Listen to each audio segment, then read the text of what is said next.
미국이 한국에 포탄을 구걸했습니다.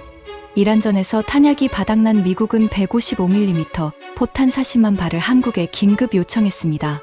한국은 48시간도 못 버티는 나라라며 압박했지만 대한민국의 대답은 단호했습니다. 아니요. 미국이 발칵 뒤집혔습니다. 포탄 하나 제대로 찍지 못하는 초강대국의 민낯이 드러난 순간 한국의 방산단지에서 밝혀진 충격적인 진실에 전 세계가 경악했습니다. 그 전말을 지금 공개합니다. 시작하기 전 구독과 좋아요, 그리고 대한민국 파이팅 댓글로 한국을 응원해주세요. 펜타곤 지하 3층 기밀 브리핑룸의 형광등이 차갑게 깜빡였습니다. 저는 27년간 이 건물에서 일해왔지만 그날만큼 브리핑룸 공기가 무겁게 느껴진 적은 없었습니다. 국방부 군수조달전략기획 차관보 제임스 하워드. 그게 제 직함이었습니다. 쉽게 말하면 미국이라는 거대한 전쟁 기계에 연료를 넣는 사람이었죠. 총알 한 발부터 항공모함에 실리는 토마호크 미사일까지 미합 중국이 전쟁에 필요한 모든 물자의 흐름을 설계하고 관리하는 것이 제 일이었습니다. 그런 제 앞에 놓인 보고서 한 장이 심장을 얼어붙게 만들고 있었습니다. 155mm 포탄 잔여 재고, 실전 배치 가능 수량 기준 약 11만 발. 저는 눈을 의심했습니다. 3번을 다시 읽었습니다. 손끝이 미세하게 떨리는 것을 느꼈습니다. 11만 발이라는 숫자가 무엇을 의미하는지 이 방에 앉아 있는 사람이라면 누구나 알고 있었습니다. 이란과의 전쟁이 시작된 지 4개월째, 미군은 매일 평균 2,000 발 이상의 155mm 포탄을 소비하고 있었습니다. 단순 계산으로 55일치 분량밖에 남지 않았다는 뜻이었습니다. 2달도 채 버틸 수 없는 양이었습니다. 하지만 진짜 문제는 재고가 아니었습니다. 미국 본토에 남아있는 155mm 포탄 생산 라인은 고작 3곳이었습니다. 펜실베이니아주 스크랜턴 육군 탄약 공장, 텍사스주 론스타 생산시설, 그리고 아이오와주에 있는 예비 라인 하나. 이 3곳을 24시간 풀가동해도 한 달에 찍어낼 수 있는 155mm 포탄은 14,000발이 고작이었습니다. 전선에서는 한 달에 6만 발 넘게 소비되고 있는데 공장에서는 그 4분의 1도 채우지 못하고 있었던 겁니다. 소비 속도와 생산 속도 사이의 간극이 매일 벌어지고 있었습니다. 그 간극은 곧 미합 중국의 전쟁 수행 능력 자체가 붕괴한다는 것을 의미했습니다. 브리핑을 진행하던 육군 군수사령부의 대령이 마른 침을 삼켰습니다. 제 옆에 앉아있던 합참 작전참모가 볼펜을 부러뜨릴 듯 쥐고 있는 게 눈에 들어왔습니다. 방 안에 있던 12명의 고위 관료 중 누구도 입을 열지 못했습니다. 저는 지하 브리핑룸의 환기 장치가 돌아가는 낮은 웅웅거림만이 침묵을 채우는 그 순간을 영원히 잊지 못할 겁니다. 그때 제 상관인 밀턴 크로포드 국방부 차관이 입을 열었습니다. 크로포드 차관은 의자 등받이에 몸을 기대고 천장을 올려다보더니 아무렇지 않다는 듯 말했습니다. 그래서 한국한테는 연락했나? 방 안의 시선이 일제히 크로포드에게 쏠렸습니다. 저도 고개를 돌렸습니다. 크로포드는 여전히 천장을 보고 있었습니다. 마치 점심 메뉴를 고르는 것처럼 가벼운 톤이었습니다. 한국 있잖아, 코리아. 거기 포탄 많이 만든다며. 좀 빌려오면 되잖아. 밀턴 크로포드라는 사람을 설명하려면 워싱턴의 회전문이라는 단어부터 알아야 합니다. 회전문이란 방산업체 임원이 정부 고위직에 임명되고 퇴임 후 다시 방산업체로 돌아가는 것을 말합니다. 크로포드는 그 회전문의 상징과도 같은 인물이었습니다. 제네럴 다이내믹스의 부사장 출신, 정치 자금과 로비로 국방부 차관 자리에 올라온 사람이었죠. 군 경력은 단 하루도 없었습니다. 전장에서 포탄이 터지는 소리를 들어본 적도 없는 사람이 미합 중국의 군수 전략을 총괄하고 있었던 겁니다. 크로포드 차관은 자리에서 일어나 브리핑룸 앞쪽 스크린을 향해 걸어갔습니다. 큼지막한 미국 지도 위에 붉은 점으로 표시된 3개의 탄약 공장을 손가락으로 톡톡 두드리며 말했습니다.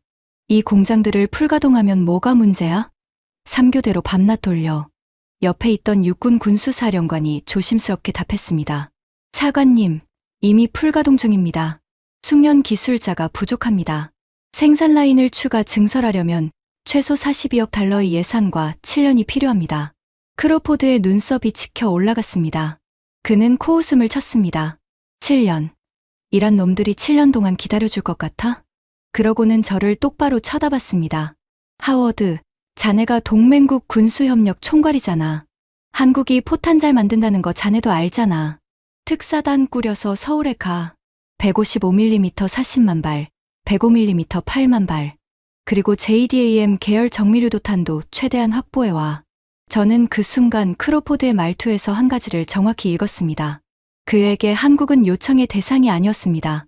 통보의 대상이었습니다. 마치 본사가 하청업체에 납품 일정을 지시하듯 당연히 들어줄 것이라는 전제가 그의 목소리에 깔려 있었습니다. 솔직히 말씀드리면 저도 그때까지는 크게 다르지 않았습니다. 한국이라는 나라에 대한 제 인식은 27년간 거의 변하지 않았습니다. 대한민국은 미합 중국이 안보 우산을 씌워주는 동맹국이었습니다. 주한미군 2만 8천 명이 한반도에 주둔하고 있었고, 한국은 매년 방위비 분담금으로 13억 달러 넘게 지불하고 있었습니다. 하지만 그건 미국이 제공하는 억지력의 가격에 비하면 턱없이 싼 금액이라고 저는 생각했습니다. 한국이 미국의 요청을 거절한다는 것은 제 상상 밖의 일이었습니다. 27년 동안 단 한 번도 그런 적이 없었으니까요. 한국은 언제나 미국이 요청하면 협조했습니다. 이라크에 군대를 보냈고 아프가니스탄에 의료진을 파견했으며 미국이 주관하는 다자 군사훈련에 매번 최정예 부대를 내보냈습니다. 그래서 저도 이번 역시 절차적인 문제일 뿐이라고 생각했습니다. 서울에 가서 공식적으로 요청서를 전달하고 한국 측이 내부 절차를 거쳐 승인하면 끝나는 일이라고. 크로포드가 다시 입을 열었습니다. 아, 그리고 하워드. 의회 쪽에서 군사위 소속 의원도 한 명 붙여서 보내겠다고 했어. 셰릴 맥킨타이어 의원. 알지? 그 이름을 듣는 순간 제 위장이 한번 뒤틀렸습니다. 셰릴 맥킨타이어. 텍사스 출신 삼선 하원의원. 상원 군사위원회 소속. 워싱턴에서 가장 목소리가 크고 가장 거친 매파 중 한 명이었습니다. 방산업체들의 정치 자금을 가장 많이 받는 의원이기도 했죠. 그녀는 외교적 수사를 혐오했습니다. 회의에서 상대방의 체면 따위는 안중에도 없었고 자신의 주장이 관철되지 않으면 탁자를 내려치는 것으로 유명했습니다. 크로포드가 씩 웃었습니다. 맥킨타이어가 가면 한국 쪽도 긴장하겠지. 나쁠 거 없어. 저는 속으로 한숨을 삼켰습니다. 하지만 명령은 명령이었습니다. 특사단은 이틀 만에 구성되었습니다. 저를 포함해 국방부 실무진 4명, 의회 측에서 맥킨타이어 의원과 그녀의 보좌관 1명, 총 6명이었습니다. 제 부하인 마이클 챈도 팀에 포함되었습니다. MIT 공학 석사 출신의 군수분석관으로 숫자에 관한 한 제가 가장 신뢰하는 사람이었죠. 앤드류스 공군기지에서 C-37 정부 전용기에 올라탄 것은 출발 전날 밤이었습니다. 비행기가 이륙하고 수평 비행에 들어가자마자 맥킨타이어 의원이 좌석, 팔걸이를 톡톡 두드리며 큰 소리로 말했습니다. 하워드 차관보, 한국에 도착하면 얼마나 걸릴 것 같아? 난 3일 이상은 싫거든. 저는 외교적으로 대답했습니다. 의원님, 한국 측과 실무 협의를 거쳐야 합니다. 최소 닷새 정도 일정을 잡아두었습니다. 맥킨타이어가 인상을 찌푸렸습니다. 닷새. 포탄 좀 빌려달라는데 닷새씩이나 걸려? 우리가 뭐 구걸하러 가는 것도 아니고. 그녀의 보좌관이 태블릿을 꺼내며 한국 관련 브리핑 자료를 열었습니다.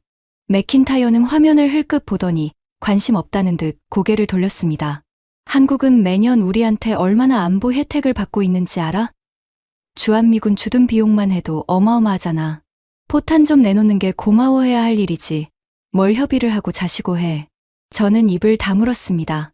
반박하고 싶은 마음이 없었다면 거짓말이겠지만 맥킨타이어를 상대로 논쟁을 벌이는 것은 벽에 대고 말하는 것과 크게 다르지 않다는 걸 워싱턴에서 일하는 사람이라면 누구나 알고 있었습니다. 비행기가 태평양 상공을 지나는 동안 맥킨타이어는 계속해서 한국에 대한 불쾌한 발언들을 쏟아냈습니다. 한국이 요즘 방산 수출한다고 우쭐대는 거 알아? K9이니 뭐니 하면서. 그거 다 우리 기술 라이선스로 만든 거잖아. 원조가 누군데. 그녀의 보좌관이 조심스럽게 말했습니다. 의원님, 한국의 K9 자주포는 현재 세계 8개국에 수출되어 있고 부품 국산화율이 92%에 달한다는 보고가 있습니다. 맥킨타이어가 손을 내저었습니다. 그래서 뭐? 그게 우리 M109 팔라딘보다 낫다는 거야? 웃기지 마. 마이클 첸이 제 옆에서 태블릿 화면을 들여다보고 있었습니다. 그의 표정이 묘하게 굳어있는 것을 저는 알아차렸습니다. 첸은 뭔가를 열심히 검색하고 있었지만 입을 열지는 않았습니다. 비행기가 한반도 상공에 진입했을 때 맥킨타이어가 창밖을 내려다보며 마지막으로 이렇게 말했습니다. 한국은 미국 없으면 48시간도 못 버티는 나라야. 포탄 좀 달라는데 뭘 그렇게 재고 있는지 모르겠네. 그 말을 듣는 순간 저는 아무런 감정도 느끼지 못했습니다. 왜냐하면 솔직하게 말씀드리면 그때까지 저도 그녀의 말이 크게 틀렸다고 생각하지 않았기 때문입니다. 지금 돌이켜보면 그것이 얼마나 부끄럽고 오만한 생각이었는지 뼈저리게 느낍니다.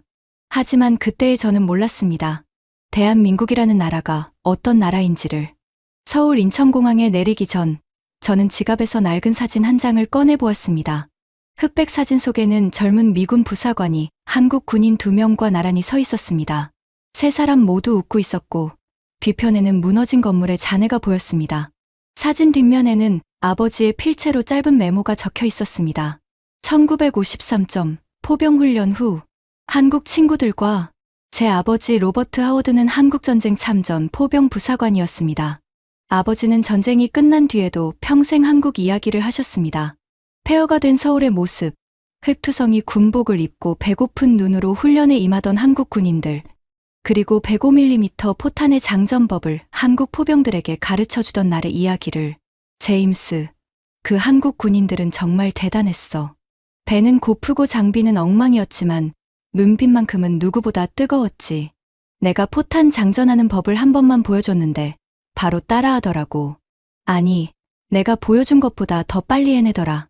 아버지는 그 이야기를 할 때마다 자랑스러운 표정을 지으셨습니다. 자신이 그 나라의 군인들에게 뭔가를 가르쳐줬다는 사실이 아버지에게는 평생의 훈장이었던 겁니다. 저는 그 사진을 다시 지갑에 넣으며 생각했습니다. 아버지가 포탄 쏘는 법을 가르쳐줬던 나라.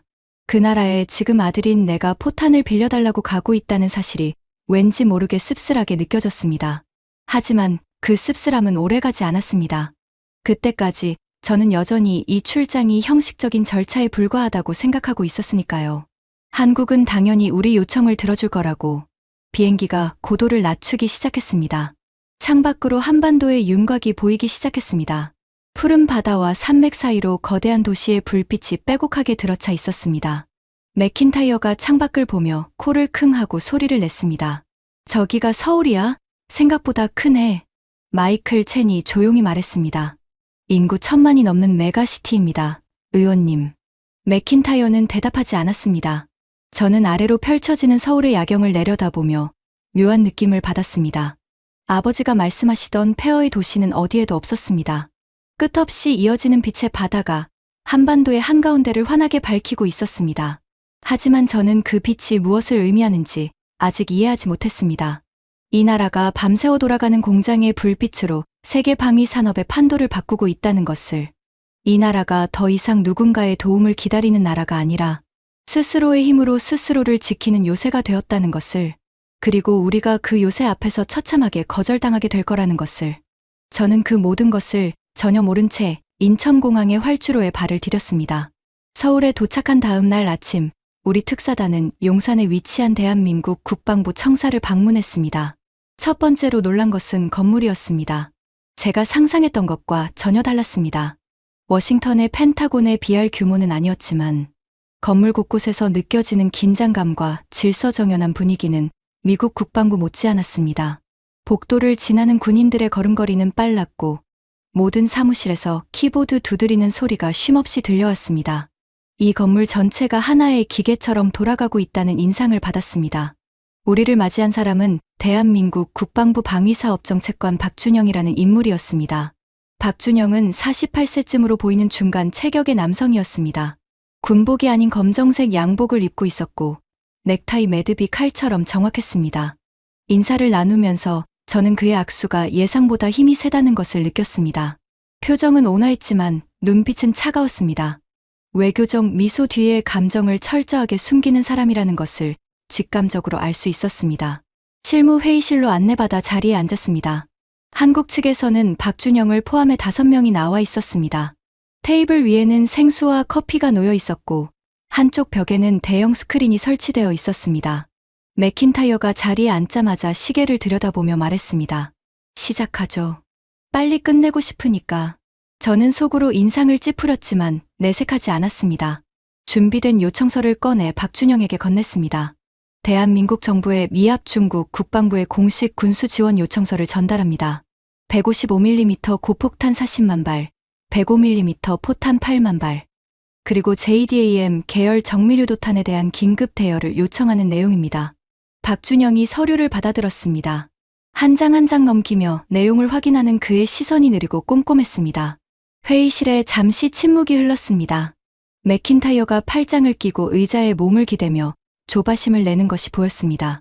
박준영이 서류에서 눈을 떼고 고개를 들었습니다. 그리고 아주 차분한 목소리로 말했습니다. 하워드 차관보님, 요청 내용은 확인했습니다. 다만 몇 가지 여쭈어도 되겠습니까? 저는 고개를 끄덕였습니다. 이 물량이 투입될 전구는 어디입니까? 이란 전선입니다. 박준영이 천천히 고개를 끄덕였습니다. 그리고 옆에 앉은 한국 측 실무진과 눈을 마주쳤습니다. 아주 짧은 시선 교환이었지만 저는 그 안에서 뭔가가 이미 결정되어 있다는 느낌을 받았습니다. 차관보님, 대한민국은 동맹의 가치를 깊이 존중합니다. 한미동맹은 양국 안보의 근간이며 그 중요성에 대해서는 추호도 이견이 없습니다. 여기까지는 예상한 대답이었습니다. 외교적 수사를 먼저 늘어놓고 나서 실무적인 협의로 들어가겠지 하고 생각했습니다. 하지만 박준영의 다음 말은 예상과 달랐습니다. 다만 대한민국의 안보 자산을 한반도 방위가 아닌 제3의 분쟁 지역에 투입하는 것은 현재 우리 정부의 정책 기조와 부합하지 않습니다. 이 부분에 대해서는 내부적으로 매우 신중한 검토가 필요할 것으로 보입니다. 신중한 검토가 필요하다. 외교적 언어에 익숙한 저에게 그 말은 한 가지 의미밖에 없었습니다. 거절의 전 단계. 맥킨타이어가 몸을 앞으로 기울였습니다. 얼굴이 붉어지기 시작했습니다. 잠깐, 신중한 검토라는 게 무슨 뜻이에요? 우리가 동맹국으로서 공식적으로 요청하는 건데 검토를 한다는 게 말이 돼요? 박준영이 시선을 맥킨타이어에게 돌렸습니다. 그의 표정은 한치도 변하지 않았습니다. 의원님, 대한민국은 동맹의 의무를 성실히 이행해왔습니다. 하지만 우리의 핵심 안보 자산은 한반도의 평화와 안정을 위해 비축된 것입니다. 이 원칙은 어떤 상황에서도 변하지 않습니다. 맥킨타이어의 눈이 가늘어졌습니다. 입술이 실룩거렸습니다. 저는 그녀가 곧 폭발하리라는 것을 알았습니다. 이틀 뒤 열린 공식 회담은 재앙이었습니다. 한국 측은 차관급 인사를 배석시켰고 우리 측은 특사단 전원이 참석했습니다. 회의실 규모가 첫날보다 컸습니다. 양국 국기가 나란히 걸려 있었고 통역관 2명이 양쪽에 배치되어 있었습니다. 회담이 시작되자 저는 다시 한번 공식 요청의 배경을 설명했습니다. 이란전의 장기화, 미국 본토 생산 라인의 한계, 동맹국 간 군수 상호 지원의 역사적 선례, 가능한 한 정중하고 논리적으로 말했습니다. 한국 측 차관이 우리의 설명을 경청한 뒤 발언했습니다. 미합 중국의 상황에 대해 충분히 이해합니다. 다만 이 요청에 대해서는 대통령께서 직접 입장을 정리하셨습니다. 그가 서류 한 장을 꺼내 읽기 시작했습니다. 대한민국은 한미동맹의 가치를 존중하며 양국 간 군사협력의 중요성을 인식하고 있습니다. 그러나 대한민국의 핵심 방위 자산을 한반도 외부의 분쟁에 투입하는 것은 국익에 부합하지 않으며 한반도의 평화와 안정이라는 확고한 국가 기조를 훼손할 우려가 있습니다. 따라서 이번 요청에 대해서는 수용이 어렵다는 입장을 전달드립니다. 회의실이 얼어붙었습니다. 수용이 어렵다. 저는 27년간의 공직 생활에서 한국이 미국의 공식 요청에 이런 형태로 답한 것을 단 한 번도 본 적이 없었습니다. 심장이 한 박자 쉬었다가 빠르게 뛰기 시작했습니다. 옆에 앉은 마이클 첸이 볼펜을 떨어뜨리는 소리가 들렸습니다. 3초, 5초, 7초. 아무도 말하지 않았습니다. 맥킨타이어가 의자를 밀며 벌떡 일어섰습니다. 잠깐만요. 제가 제대로 들은 건가요? 그녀의 목소리가 회의실 전체에 울렸습니다. 통역관의 얼굴이 하얗게 질렸습니다. 미합 중국 의회와 국방부가 공식적으로 요청한 건에 대해서 거절한다고요? 대한민국이 미국의 요청을 거절한다고요? 박준영이 조용히 대답했습니다. 의원님, 거절이라는 표현보다는 현재 우리의 안보 상황과 정책, 기조에 비추어 수용이 어렵다는 뜻으로 이해해 주시면 감사하겠습니다. 맥킨타이어의 얼굴이 진홍색으로 변했습니다. 그녀는 테이블 위에 두 손을 탁 내려쳤습니다. 생수병이 흔들리며 물이 튀었습니다. 수용이 어렵다. 어렵다고? 미국이 없으면 이 나라가 지금 존재나 하고 있겠어요? 우리가 6만 명 넘게 죽어가면서 지켜준 나라가 지금 우리한테 안 된다고? 회의실의 공기가 얼음장처럼 차가워졌습니다. 한국 측 관료들의 표정이 동시에 굳어지는 것이 보였습니다. 박준영의 눈빛이 한 톤 더 차가워졌습니다. 하지만 그는 여전히 목소리를 높이지 않았습니다. 의원님, 대한민국은 한국전쟁에서의 미국의 희생에 깊이 감사하고 있습니다. 그 은혜를 잊은 적이 없습니다. 하지만 감사와 주권은 별개의 문제입니다. 대한민국은 주권 국가로서 자국의 안보 자산에 대한 결정을 스스로 내릴 권리가 있습니다. 맥킨타이어가 또다시 입을 열려고 했습니다. 저는 그녀의 팔을 잡아 앉았습니다. 이 이상 가면 돌이킬 수 없다는 것을 본능적으로 알았기 때문입니다. 회담은 30분 만에 끝났습니다. 한국 측이 자리에서 일어나 정중하게 인사하고 나갈 때 박준영이 저를 잠깐 바라봤습니다. 그 짧은 눈빛 속에서 저는 분노도 경멸도 잊지 못했습니다. 그저 차분한 확신이 있었습니다. 자신들의 결정이 옳다는 것에 대한 흔들림 없는 확신. 그 눈빛이 오히려 저를 더 혼란스럽게 만들었습니다. 호텔로 돌아온 뒤 맥킨타이어는 로비에서부터 소리를 질렀습니다. 워싱턴에 바로 보고해. 한국이 미쳤어. 이게 동맹국이야?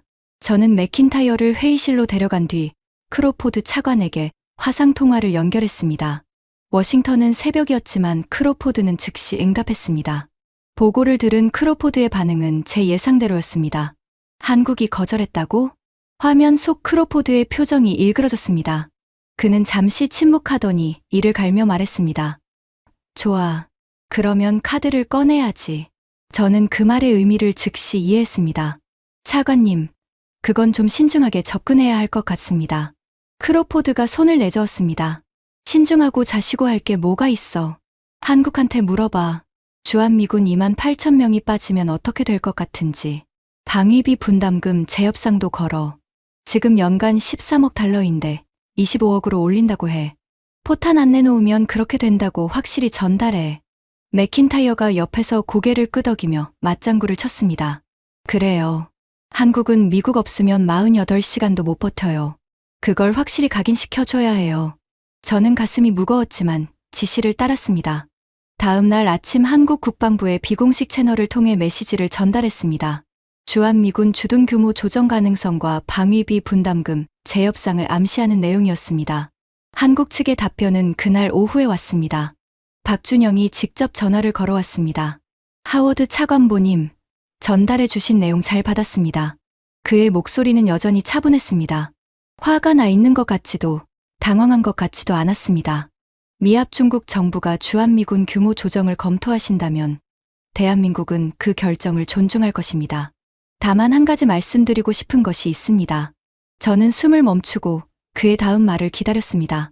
대한민국은 어떤 상황에서도 스스로를 지킬 준비가 되어 있습니다. 우리는 지난 수십 년간 그 준비를 단 하루도 멈춘 적이 없습니다. 전화가 끊어졌습니다.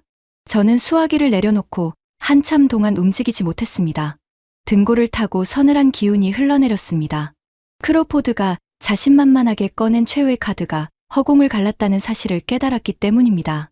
한국은 겁먹지 않았습니다. 움찔하지도 않았습니다. 미국이 30년간 써먹어왔던 가장 강력한 압박 카드를 정면으로 받아치고도 목소리 하나 흔들리지 않았습니다.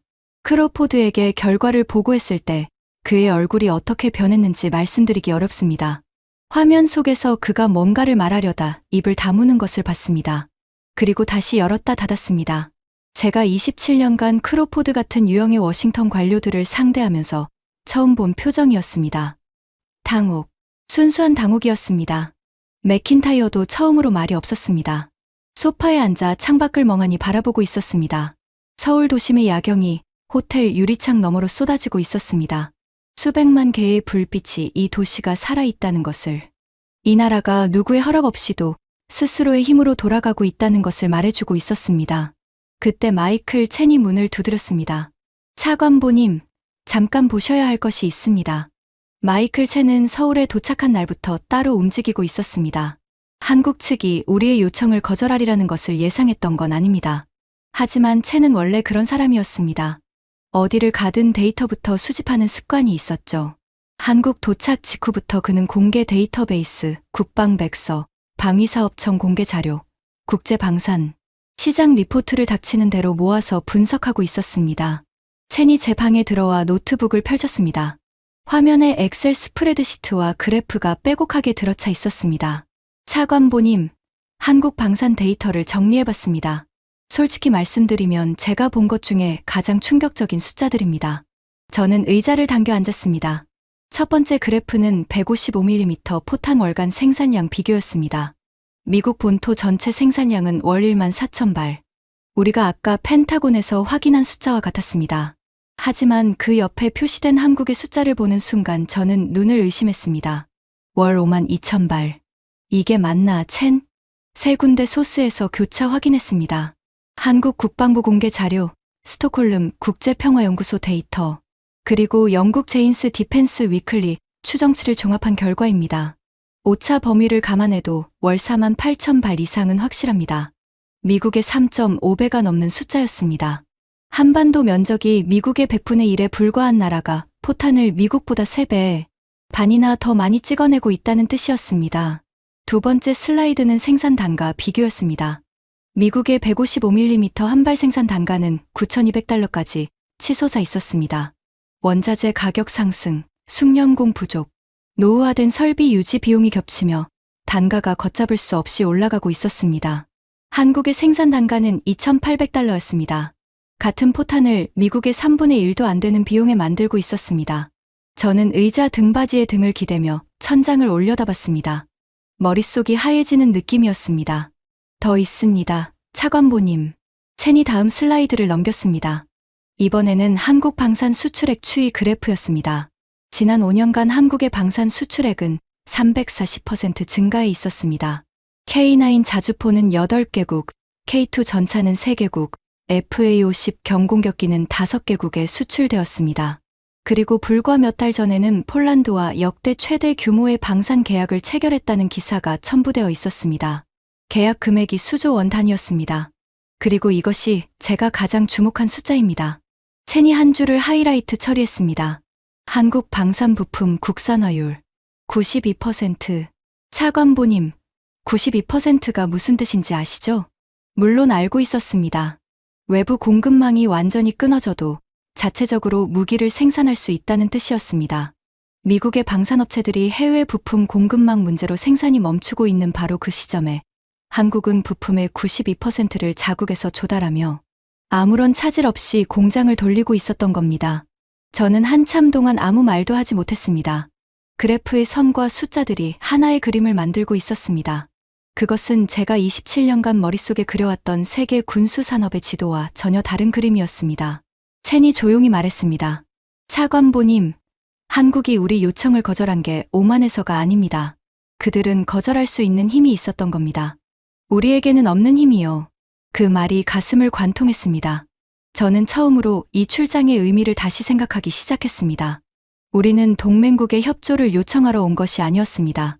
우리는 스스로 만들지 못하는 것을 가진 나라 앞에 손을 내밀고 있었던 겁니다. 귀국 전날 밤, 예상치 못한 만남이 있었습니다. 서울 주재 일본 대사관의 방위주재관인 나카무라 케니치가 비공식적으로 저녁 자리를 요청해 왔습니다. 나카무라는 일본 방위성 장비국 참사관 출신으로 나토 연락장교를 역임한 인물이었습니다. 국제 방산 네트워크에서 꽤 알려진 사람이었죠. 서울 시내 한 일식 레스토랑의 개인실에서 만났습니다. 나카무라는 양복 차림에 은퇴 안경을 쓰고 있었고 처음 10분간은 날씨와 서울의 인상에 대한 가벼운 대화를 나눴습니다. 하지만 사케 한 잔이 돌고 난 뒤 나카무라의 말투가 달라졌습니다. 하워드 차관보, 한국에서 어떤 답을 받으셨는지 저도 대략 들었습니다. 저는 공식적으로 확인해 줄 수 없었지만 부인하지도 않았습니다. 나카무라는 제 침묵을 긍정으로 받아들인 듯했습니다. 솔직히 말씀드려도 될까요? 저는 고개를 끄덕였습니다. 나카무라가 사케잔을 내려놓고 잠시 창밖을 바라봤습니다. 서울 강남의 야경이 유리창 너머로 반짝이고 있었습니다. 그가 다시 저를 보며 입을 열었습니다. 저는 방위성에서 30년 가까이 일했습니다. 그중 15년을 장비 조달과 방산 분석에 썼습니다. 일본의 방위산업을 누구보다 잘 안다고 자부했습니다. 그가 말을 멈추고 사케를 한 모금 마셨습니다. 하지만 한국의 방산 생태계를 제대로 들여다보기 시작한 건 3년 전부터입니다. 그때부터 잠을 잘 못 잡니다. 저는 예상하지 못한 고백에 자세를 바로잡았습니다. 일본은 평화헌법 아래서 자체 방산 기반을 축소해왔습니다. 미국의 군산복 합체에 많은 것을 의존했습니다. 그것이 합리적인 선택이라고 믿었습니다. 하지만 지금 돌이켜보면 그 사이에 한국은 완전히 다른 길을 걸었습니다. 나카무라가 테이블 위에 손가락으로 원을 그리며 말을 이었습니다. 한국은 북한이라는 실질적인 위협을 매일 마주하면서 단 하루도 방위산업에 불을 끄지 않았습니다. 포탄 하나, 장갑차 한 대, 전투기 부품 하나까지 자기 손으로 만드는 체계를 수십 년에 걸쳐 구축했습니다. 그 결과가 지금 세계 방산 시장의 판도를 바꾸고 있는 겁니다. 그는 잠시 말을 멈추더니 저를 똑바로 바라보며 말했습니다. 하워드 차관보, 일본 사람으로서 이런 말 하기가 쉽지 않습니다. 하지만 솔직히 인정해야 할 것은 인정해야 합니다. 한국의 군수 생산 체계는 지금 일본이 따라갈 수 없는 수준에 도달해 있습니다. 미쓰비시 중공업, 가와사키 중공업, 우리가 자랑하던 기업들 전부 합쳐도 한국 창원 산업단지 하나의 생산량을 따라가지 못합니다. 제 손에 들린 사케잔이 미세하게 흔들렸습니다.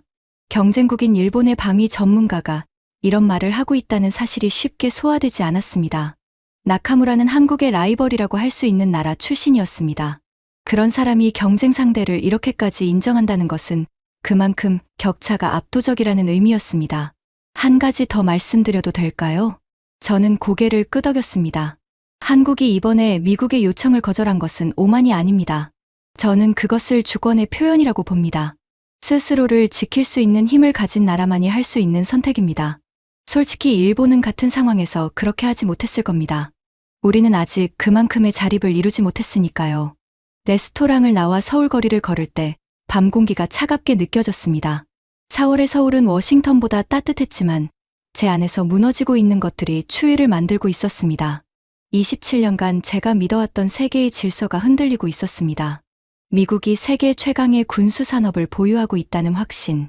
동맹국들은 미국의 안보 우산 아래에서 미국의 요청에 응하는 것이 자연스러운 질서라는 믿음. 한국은 우리가 지켜주는 나라라는 오래된 편견. 그 모든 것이 서울의 밤거리에서 조각조각 부서지고 있었습니다. 호텔로 돌아가는 길에 마이클 첸이 조용히 말했습니다. 차관보님, 한국 측에서 비공식적으로 제안이 하나 왔습니다. 뭔데? 한국 방산단지 시차를 허락하겠다고 합니다. 창원에 있는 한화 디펜스와 풍산 탄약 생산 라인을 직접 볼 수 있는 기회입니다. 포탄을 빌려줄 수는 없지만 미국이 왜 이 상황에 처하게 되었는지 직접 눈으로 확인할 기회는 드리겠다는 뜻인 것 같습니다. 저는 멈춰 섰습니다. 밤하늘을 올려다봤습니다. 서울의 불빛 때문에 별은 보이지 않았지만 제 머릿속에서는 무언가가 선명해지고 있었습니다. 가자. 경상남도 창원. 서울에서 KTX로 2시간 반을 달려 도착한 그곳은 제가 상상했던 것과 완전히 다른 세계였습니다. 한국 측 안내관의 차량을 타고 창원 산업단지에 진입하는 순간 차 안에 있던 마이클 첸이 저도 모르게 숨을 들이켰습니다. 저 역시 마찬가지였습니다. 차창 밖으로 보이는 풍경이 제 27년 공직 경험의 모든 상식을 무너뜨리고 있었기 때문입니다. 끝이 보이지 않는 공장 단지가 펼쳐져 있었습니다. 거대한 건물들이 바둑판처럼 정렬되어 있었고 건물과 건물 사이를 잇는 물류, 도로 위로 대형 트레일러들이 쉴 새 없이 오갔습니다. 굴뚝에서 나오는 연기, 크레인이 움직이는 소리, 프레스 기계가 철판을 두드리는 울림. 이 거대한 단지 전체가 하나의 심장처럼 쿵쿵 뛰고 있었습니다. 첫 번째로 방문한 곳은 풍산의 탄약 생산 라인이었습니다. 방진복과 안전모를 쓰고 공장 안에 들어서는 순간 열기가 얼굴을 때렸습니다. 거대한 프레스 기계들이 일정한 간격으로 155mm 포탄의 탄체를 찍어내고 있었습니다.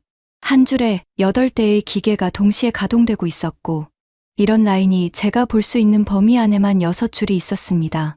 컨베이어 벨트 위로 완성된 포탄이 끊임없이 흘러갔습니다. 기름 냄새와 금속 냄새가 코를 찔렀고 기계가 작동할 때마다 바닥이 미세하게 진동했습니다. 안내를 맡은 한국 측 관계자가 말했습니다. 이 라인 하나가 24시간 가동 시 하루 1800발을 생산합니다. 현재 이 공장에만 이런 라인이 12개 있습니다. 저는 암산을 했습니다. 하루 1800발 곱하기 12개 라인. 하루 생산량 21,600발. 이 공장 하나가 한 달이면 64만 발 이상을 찍어낼 수 있다는 계산이었습니다. 미국 본토 3개 공장을 합쳐도 월 1만 4천 발인데 한국의 이 공장 하나가 그 45배에 달하는 물량을 쏟아내고 있었습니다. 하지만 제 심장을 진정으로 멈추게 한 것은 숫자가 아니었습니다. 생산 라인 사이사이에서 일하고 있는 사람들이었습니다. 젊은 기술자들이 기계를 점검하고 중년의 숙련공들이 품질을 확인하며 엔지니어들이 태블릿을 들고 데이터를 실시간으로 모니터링하고 있었습니다. 아무도 서 있지 않았습니다. 아무도 쉬고 있지 않았습니다. 모든 사람이 자기 위치에서 정확하게 움직이고 있었습니다. 안내관이 덧붙였습니다. 이 공장은 3교대 24시간 가동합니다. 명절에도 라인은 멈추지 않습니다. 저는 펜실베이니아주 스크랜턴에 있는 미국의 포탄 공장을 떠올렸습니다. 노후화된 설비, 구하기 어려운 숙련공, 부품 공급이 끊겨 멈춰 선 라인. 같은 제품을 만드는 공장이라는 것이 믿기지 않았습니다. 두 번째로 방문한 곳은 한화 디펜스의 장갑 차량 조립동이었습니다. K9 자주포의 최종 조립이 이루어지는 곳이었습니다. 거대한 건물 안에 K9 자주포 여러 대가 조립 중이었습니다. 55구경 155mm 포신이 천장 크레인에 매달려 차체 위로 내려오는 장면은 마치 거인이 팔을 뻗는 것 같았습니다. 용접 불꽃이 어둑한 조립동 안에서 파란 빛을 뿜었고 완성된 차체의 장갑 표면이 형광등 아래서 묵직한 광택을 내고 있었습니다. 마이클 첸이 제 옆에서 중얼거렸습니다. 이건 공장이 아닙니다. 저는 고개를 돌려 첸을 봤습니다. 그의 눈이 젖어 있었습니다. MIT 출신의 냉철한 분석가가 감정적으로 동요하는 모습을 처음 봤습니다. 이건 요새입니다. 차관보님. 저는 아무 말도 할 수 없었습니다. 첸의 말이 맞았습니다. 이것은 단순히 물건을 만들어내는 공장이 아니었습니다. 이것은 한 국가가 수십 년의 세월을 쏟아 건설한 생존의 심장이었습니다. 북한이라는 실질적인 위협을 눈앞에 두고 누구에게도 의존하지 않고 스스로의 힘으로 스스로를 지키겠다는 의지가 콘크리트와 강철의 형태로 구현된 요새였습니다. 공장을 나왔을 때 해가 저물고 있었습니다. 하지만 단지의 불빛은 하나도 꺼지지 않았습니다. 수백 개의 건물에서 쏟아지는 불빛이 저녁 하늘을 환하게 물들이고 있었습니다. 공장에서 나오는 기계음이 멀리서도 들렸습니다. 이 나라는 잠들지 않고 있었습니다. 저는 그 불빛을 한참 동안 바라봤습니다. 그리고 처음으로 인정했습니다. 우리가 이 나라를 지켜주고 있다고 생각한 것은 착각이었습니다. 이 나라는 이미 오래전부터 스스로를 지킬 수 있는 힘을 갖추고 있었습니다. 우리가 그것을 보지 못했을 뿐입니다. 아니, 보려고 하지 않았을 뿐입니다. 귀국 비행기 안에서 저는 다시 지갑에서 아버지의 사진을 꺼냈습니다. 흑백 사진 속 젊은 로버트 하워드가 두 명의 한국 군인과 함께 웃고 있었습니다. 사진 속 한국 군인들의 군복은 낡았고 신발은 흙투성이었습니다. 아버지는 그들에게 포탄 장전법을 가르쳐 주었다고 했습니다. 105mm 포탄을 어떻게 들어올리고 어떤 각도로 넣고 어떤 순서로 발사하는지를. 아버지는 돌아가시기 전 마지막으로 그 이야기를 하셨습니다. 산소 호흡기를 끼고 계신 아버지의 목소리는 가늘었지만 눈빛은 여전히 빛나고 있었습니다. 제임스, 그 한국 군인들 말이야. 내가 한 번만 보여줬는데 바로 따라하더라고. 아니, 나보다 더 빨리 해냈어. 그때 알았지. 저 사람들은 뭘 해도 되겠구나 하고. 아버지 말씀이 맞았습니다. 아버지가 포탄 쏘는 법을 가르쳐줬던 그 나라는 이제 아버지의 나라보다 더 좋은 포탄을 더 빠르게, 더 싸게, 더 많이 만들고 있었습니다. 아버지가 가르쳐줬다고 자랑스러워하셨던 그 기술을 한국은 흡수하고 발전시키고 완전히 자기 것으로 만들어 세계에 수출하고 있었습니다. 아들인 저는 그 나라의 포탄을 빌려달라고 갔습니다. 그리고 거절당했습니다. 그것은 굴욕이 아니었습니다. 돌이켜보면 그것은 깨달음이었습니다. 사진을 다시 지갑에 넣으며 저는 창밖을 바라봤습니다. 태평양이 끝없이 펼쳐져 있었습니다. 그 바다 건너 한반도의 남쪽에서 지금도 밤을 새우며 돌아가고 있을 공장의 불빛을 떠올렸습니다. 배고픈 병사들이 폐허 위에서 포탄 쏘는 법을 배우던 나라. 그 나라가 수십 년의 시간 동안 한 발 한 발, 한 대 한 대 만들어가며 세계에서 가장 강력한 방위산업 생태계를 건설했습니다. 워싱턴에 돌아온 뒤 저는 보고서를 작성했습니다. 크로포드 차관과 맥킨타이어 의원은 한국의 거절에 대해 보복 조치를 논의하고 싶어 했습니다. 방위비 분담금 인상, 첨단 무기 기술 이전 제한, 외교적 압박. 하지만 저는 보고서의 첫 페이지에 이렇게 썼습니다. 대한민국의 방산 생태계는 현재 세계에서 가장 완결성이 높은 군수 자립 구조를 보유하고 있습니다. 부품 국산화율 92%, 155mm 포탄 월간 생산량 미국의 3.5배, 생산 단가 미국의 3분의 1 수준. 한국에 대한 군수 분야 압박 조치는 실효성이 없을 뿐 아니라 오히려 한국을 미국과 독립적인 방산 수출 강국으로 더 빠르게 밀어줄 위험이 있습니다. 미합 중국이 취해야 할 방향은 압박이 아니라 벤치마킹입니다. 크로포드는 그 보고서를 읽고 아무 말도 하지 않았습니다. 맥킨타이어는 전화를 걸어와 소리를 질렀지만 저는 수화기를 조용히 내려놓았습니다. 시청자 여러분, 강대국의 진정한 힘은 어디에서 나올까요? 첨단 스텔스 전투기를 보유한 것에서 나올까요? 항공모함 11척을 띄운 것에서 나올까요? 핵탄두의 숫자에서 나올까요? 아닙니다. 진정한 힘은 가장 기본적인 총알 한 발, 포탄 한 발을 자기 손으로 만들어낼 수 있는 산업의 심장에서 나옵니다. 위기가 닥쳤을 때 공장에 불을 켜고 밤을 새우며 전선에 필요한 것을 쉼없이 쏟아낼 수 있는 제조업의 힘에서 나오는 것입니다. 대한민국은 그 힘을 가지고 있었습니다. 폐허 위에서, 전쟁의 상처 위에서 수십 년의 인내와 땀으로 스스로의 심장을 만들어낸 나라. 누구에게도 손 벌리지 않고 스스로의 하늘을 지킬 수 있는 나라. 저희 아버지가 포탄 쏘는 법을 가르쳐줬던 바로 그 나라가 이제 세계의 새로운 기준을 제시하고 있습니다. 그것은 이 나라의 위대한 국민들이 한 발 한 발 쏘아 올린 승리입니다. 보릿고개의 배고픔을 견디며 중화학공업의 기반을 닦아주신 어르신 세대, 밤낮 없이 기름때를 묻히며 공장을 돌린 엔지니어들, 그리고 지금 이 순간에도 전방 철책과 공장 라인에서 이 나라를 지키고 있는 모든 분들, 그분들이 만들어낸 대한민국의 방위산업 생태계는 이제 어떤 외부의 압력에도 흔들리지 않는 강철의 요새가 되었습니다. 그리고 그 요새의 불빛은 오늘 밤에도 꺼지지 않고 세계를 비추고 있을 것입니다. 지금까지 미국 국방부 차관보가 대한민국 방산단지에서 경험한 충격적인 이야기였습니다. 우리가 피땀 흘려 만들어낸 방위산업이 세계를 놀라게 하고 있습니다. 이 자랑스러운 이야기를 주변에 널리 공유해주세요. 구독과 좋아요도 부탁드립니다. 지금까지 감동테라였습니다. 감사합니다.